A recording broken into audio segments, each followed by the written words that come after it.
Hello everyone, welcome to civil वाला daily current affairs. आज है 15 अप्रैल और शुरू करते हैं आज का डिस्कशन। सबसे पहले आज का कोट देख लेते हैं। आज का कोट है, discipline and united action are the real source of strength for the nation. Nation के लिए डिसिप्लिन और यूनाइटेड एक्शन मतलब देश की जनता, प्रशासक, गवर्नमेंट, सबका सहयोग सबसे ज़्यादा ज़रूरी होता है। उसी अगर इस कोड को अगर हम अपने एग्ज़ाम से को रिलेट करें तो भी आपको समझ में आएगा कि जो आपको डिसिप्लिन रखना होता है इस पूरी तैयारी के दौरान, साथ ही साथ में यूनाइटेड एक्शन मतलब सिर्फ प्लानिंग ही नहीं करनी, उसको एग्जीक्यूट भी करना है। आपको टेस्ट सीरीज़ भी देनी है, आपको रिवीजन भी करना है, ठीक है। तो बहुत सारी चीज़ें मिला करके ही आपको वहाँ सिलेक्शन तक ले जाएंगी। तो इसलिए ये कोट आप एज अ होल नेशन के लिए भी देख सकते हैं और साथ ही साथ अपने एग्ज़ाम से भी रिलेट कर सकते हैं। शुरू करते हैं आज का डिस्कशन। सबसे पहले जो मैंने क्वेश्चन आपको दिया था वो देख लेते हैं। हाल ही में समाचारों में देखे गए सीडीपी सुरक्षा मंच का प्राथमिक उद्देश्य क्या है? एंड द आंसर इज बागवानी किसानों को सब्सिडी वितरित करने के लिए। नेक्स्ट क्वेश्चन है, किस संस्थान ने क्यूएस वर्ल्ड यूनिवर्सिटी रैंकिंग 2024 में इंजीनियरिंग और टेक्नोलॉजी में 45th रैंक हासिल की है? And the answer is IIT Bombay.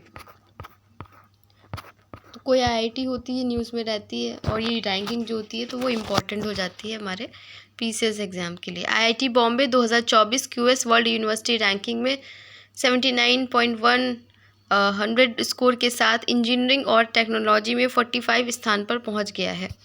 Next question है, हाल ही में अमेरिकी राष्ट्रपति के गोल्ड वॉलंटियर सर्विस पुरस्कार से सम्मानित होने वाले पहले भारतीय साधु कौन बन गए? तो ये पहले हैं तो इम्पोर्टेंट भी हो जाते हैं। Recently who has become the first Indian monk to be honoured with the American president gold volunteer service award? And the answer is Acharya Lokesh Muni. यहाँ इनकी पिक्चर आप देख सकते हैं। जैन आचार्य लोकेश मुनि 2024 में अमेरिकी राष्ट्रपति का गोल्ड वॉलंटियर सर्विस पुरस्कार प्राप्त करने वाले पहले भारतीय भिक्षु हैं। वे अहिंसा, विश्व भारती और विश्व शांति के संस्थापक हैं और मानवता और जनता की भलाई में उनके योगदान के लिए पहचाना जाता है।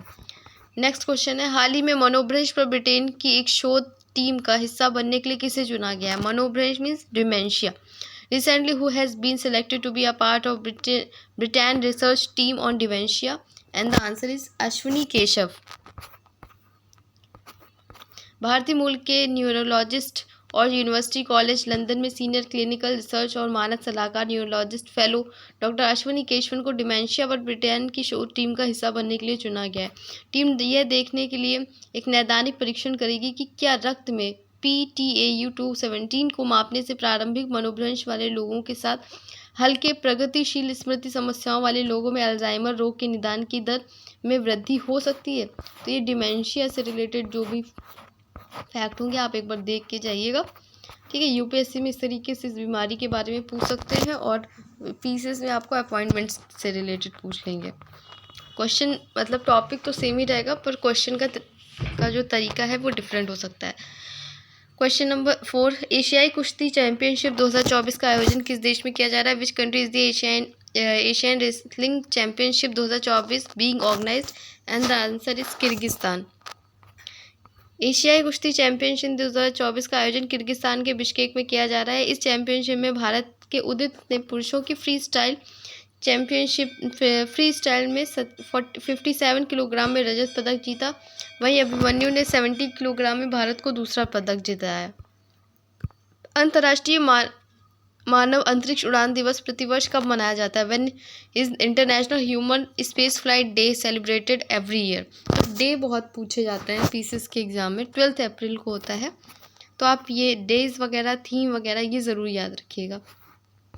अंतर्राष्ट्रीय मानव अंतरिक्ष उड़ान दिवस हर साल 12 अप्रैल को मनाया जाता है। ये दिवस अंतरिक्ष में जाने वाले पहले व्यक्ति यूरी गागरिन के सम्मान में मनाया जाता है। यूएन महासभा ने साल 2011 में इस दिवस को मनाने की घोषणा की। 12 अप्रैल 1961 को सोवियत संघ के यूरी गागरिन अंतरिक्ष में पृथ्वी के चारों ओर यात्रा करने वाले पहले व्यक्ति बने थे। नेक्स्ट क्वेश्चन है QS वर्ल्ड यूनिवर्सिटी रैंकिंग के अनुसार विकास अध्ययन के क्षेत्र में JNU ने विश्व स्तर पर कौन से स्थान हासिल किया है? What position has JNU achieved globally in the field of development studies according to the QS university ranking? And the answer is 20।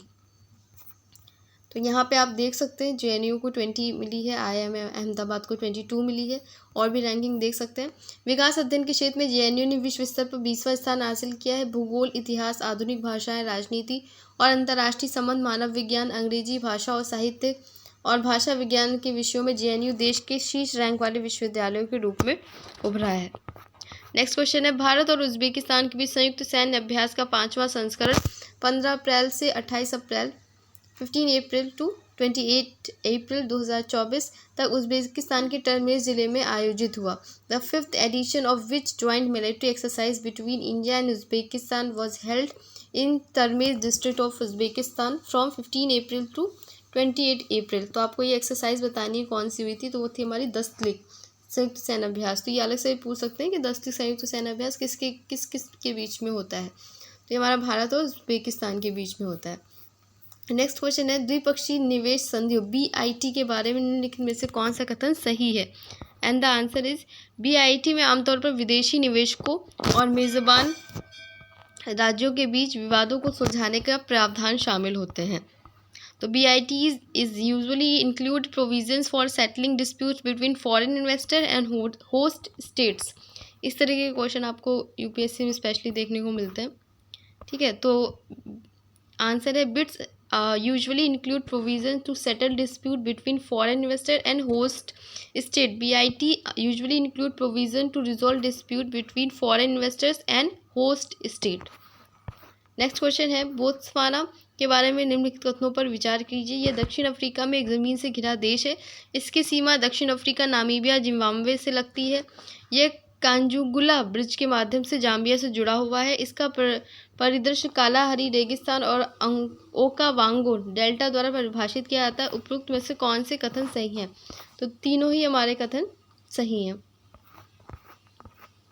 तो यहाँ पे आप बाउंड्रिंग कंट्रीज देख सकते हैं। यहाँ बोत्सवाना है, जिसकी जो बाउंड्री लग रही है वो नामीबिया से, साउथ अफ्रीका से, जिम्बाब्वे से, जाम्बिया से, अंगोला से लग रही है। तो ये जो प्लेसेस इन न्यूज़ होते हैं वो काफ़ी इंपॉर्टेंट होते हैं UPSC में, और UPPCS में भी ऐसे क्वेश्चन पूछे जाने लगे हैं।